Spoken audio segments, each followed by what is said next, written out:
discussions. Now, there's two ways that you can get to discussions. That will be either by clicking on links, like I have here in the announcements, or potentially in various content that I'm posting, or by clicking on the discussions link at the top of the toolbar, which I'll do now so that I can show you the different levels here.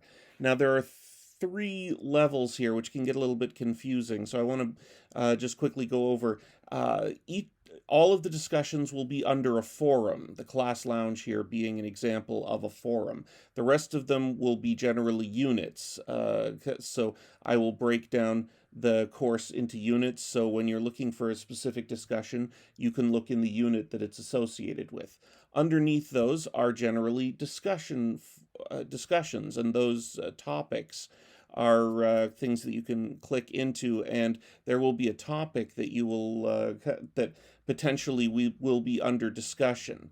Now, underneath the topics are what we call threads. Now, depending on the assignment, either you will be expected to start a new thread that is your own, or or I will have already posted a thread and you will be expected to respond to those. So if there's a general topic and then there are specific questions, I'll be expecting you to discuss using replies. But if there's more of an assignment, then I'm expecting you guys to all start your own individual thread.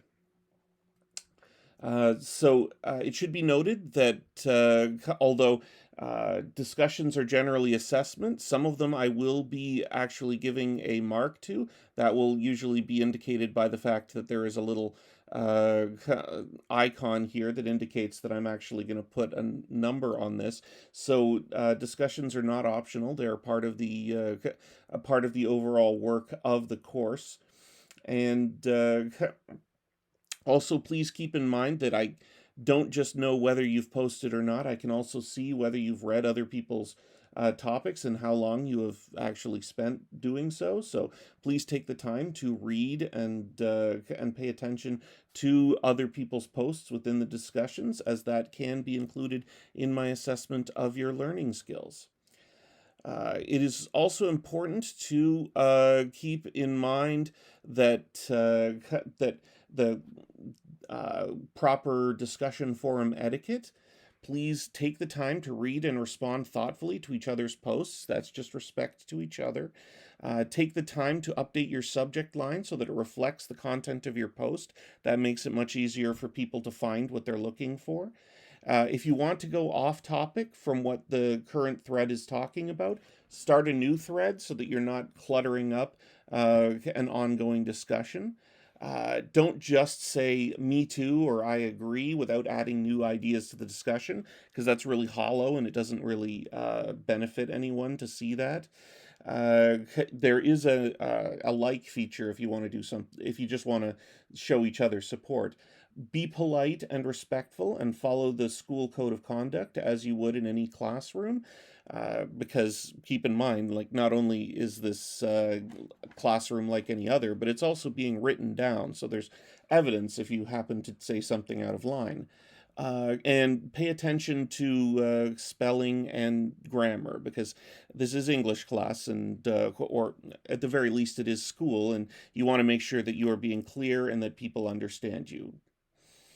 Now, when you do post, it is important to note that there are several useful tools. You do have the usual sorts of bold, italics. You can alter your paragraph structure, but you can also potentially add links to things like files, and you may not have all of these options because I'm a teacher, but you can also link images, photos that you can post in line in your discussion. You can also create potentially video notes or links to YouTube videos, or insert links to various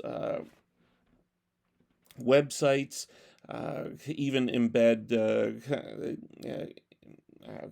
other sites so that you can include references to material outside. And depending on what the nature of the discussion is, sometimes I will be requiring you to do that sort of thing, uh, depending on the nature of the discussion and the assignment that we're working on.